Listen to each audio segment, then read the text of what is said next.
This is question number 4 of exercise 7.3 NCERT. Question में क्या given है that BE is equal to CF, BE CF के equal है और ये दोनों ऑल्टीट्यूड्स हैं. Altitudes means this is 90 degree and this is also 90 degree. And हमें क्या बोला गया है that prove that ABC is an isosceles triangle. तो इसका क्या मतलब हुआ, हमें क्या प्रूव करना है that AB is equal to AC, क्योंकि आइसोसेलेस ट्रायंगल क्या होता है जिसकी दो साइड्स इक्वल होती हैं. तो हम क्या कोशिश करेंगे कि हम प्रूव कर दें दैट AB और AC इक्वल हैं, जिससे ये प्रूव हो जाए that it is an isosceles triangle. Okay, तो स्टूडेंट्स अगर आपको याद हो तो पिछली एक्सरसाइज में आप सिमिलर और we can say identical question आप कर चुके हो. ऐसा इस क्वेश्चन में कुछ चेंज नहीं है, but still I will do that for you. आप चाहें तो देख सकते हैं, पिछली एक्सरसाइज में हमने ऐसा एक क्वेश्चन किया था. फाइन. और इस क्वेश्चन में स्टूडेंट स्पेसिफिकली लिखा गया है यूजिंग RHS रूल. ठीक है, अगर कहीं पे आ जाता है यूजिंग RHS रूल तो ऑब्वियसली आपको वही रूल यूज़ करना है. अदरवाइज अगर कहीं पे कोई और रूल अप्लाई भी हो रहा है तो आप वो भी कर सकते हैं, बट जनरली अगर वहाँ पे लिखा है कि RHS से करना है तो हमें सोचने की ज़रूरत नहीं है, हम डायरेक्टली RHS ही यूज़ करेंगे. फाइन. तो ठीक है स्टूडेंट्स, फिर हम क्या करेंगे, हम नीचे वाले ट्रायंगल्स को कंसीडर करेंगे, this triangle and this triangle. इसमें एक्चुअली क्या है कि ये एक ट्रायंगल है, इसका हाइपोटेन्यूस ये है, और ये एक ट्रायंगल है, इसका भी हाइपोटेन्यूस ये है. तो ऑब्वियसली हाइपोटेन्यूस इसमें आ जाएगा, that is common. Fine. So let's start with the question. In triangle BFC and triangle BEC हमें क्या क्या क्लियरली दिख रहा है वो तो हम लिख ही लेंगे. That is BE is equal to CF, ये गिवन था. then angle BFC is equal to angle BEC, that is 90 degree. Fine. And third thing is that BC is equal to BC, this is common. तो एक बार हम criterion check कर लेंगे, that is R और H और S, right. So triangle BFC is congruent to triangle BEC by RHS criteria, right? So अगर हमने इन दोनों को congruent कर लिया स्टूडेंट्स, तो आप ध्यान से देखें, इस ट्रायंगल में एंगल B और इस ट्रायंगल में एंगल C, इन्हें हम बाई CPCT इक्वल कर सकते हैं because these are corresponding angles. So angle B is equal to angle C by CPCT, right. Now यहाँ पे हमें करना क्या है कि हमें आइसोसेलेस प्रूव करना है, जिसके लिए ये दोनों साइड्स को इक्वल करना ज़रूरी है. तो अगर आप ध्यान से देखें, मैंने आपको एक प्रॉपर्टी समझाई थी. अगर हम सिर्फ इसका आउटर पार्ट ड्रॉ कर लेते हैं ABC और हमें पता है that this is equal to this, तो हम बोल सकते हैं कि sides opposite to equal angles are equal. तो हम क्या करेंगे, AB equal to AC. Okay, sides opposite to equal angles are equal.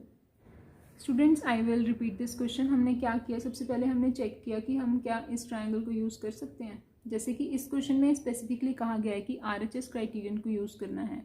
तो इस ट्रायंगल में हाइपोटेन्यूस बन जाएगा AC और इस ट्रायंगल में हाइपोटेन्यूस बन जाएगा AB. दैट मीन्स हम इनको कंसीडर नहीं कर सकते बिकॉज RHS रूल लगाने के लिए हमारे हाइपोटेन्यूस इक्वल होना बहुत ज़रूरी है, बट इसमें जो हाइपोटेन्यूस है उनको ही इक्वल करना हमारा एम है, तो हम उसको यूज़ नहीं कर सकते, राइट. तो हम दूसरी साइड से ट्राई करेंगे, like this triangle and this triangle. इसमें हमने अप्लाई किया तो RHS अच्छे से अप्लाई हो गया. RHS अप्लाई होने के बाद हमने CPCT से this angle equal to this angle कर दिया. फाइन. तो अब अगर ये दोनों एंगल्स इक्वल हैं तो sides opposite to equal angles are equal. ये प्रॉपर्टी लगा के हम AB is equal to AC कर सकते हैं. सो हम एंड में क्या लिखेंगे, therefore triangle ABC is an isosceles triangle, right? So here we finish question number 4. This is question number 5 of exercise 7.3 class 9. Let's see क्या है क्वेश्चन में. ABC is an isosceles triangle. Triangle ABC एक isosceles triangle है, तो हम क्या करेंगे, एक ट्रायंगल ड्रॉ कर लेंगे.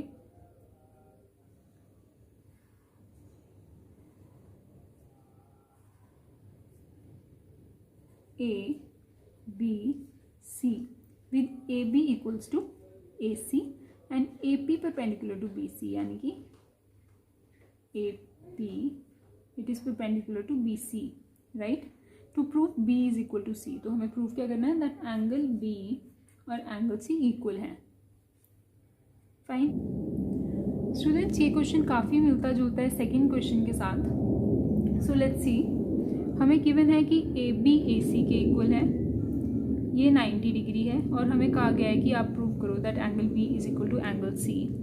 तो I think it is quite clear, हमें दिख ही रहा है कि इसमें RHS लग जाएगा, right angle hypotenuse and then one side, right. और बाय CPCT हम एंगल B को एंगल C के इक्वल कर देंगे. तो let's quickly finish this students.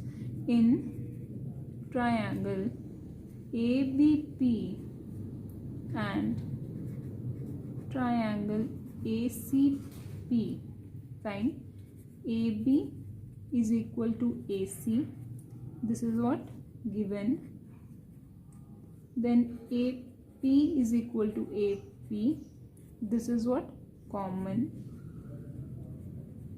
And angle APB is equal to angle APC, this is what 90 degree, right. Then इसमें criteria कौन सा यूज़ हो रहा है, R, H एंड S. तो हम क्या लिखेंगे, triangle ABP is congruent to triangle ACP by which criteria, by RHS. Fine. Then by CPCT what we can write here is, by CPCT angle B is equal to angle C. Nothing difficult students, इस question में कुछ नहीं था, आप ये question देखते ही समझ जाएंगे. एंड अगर फिर भी समझ में नहीं आता तो you can revise this video.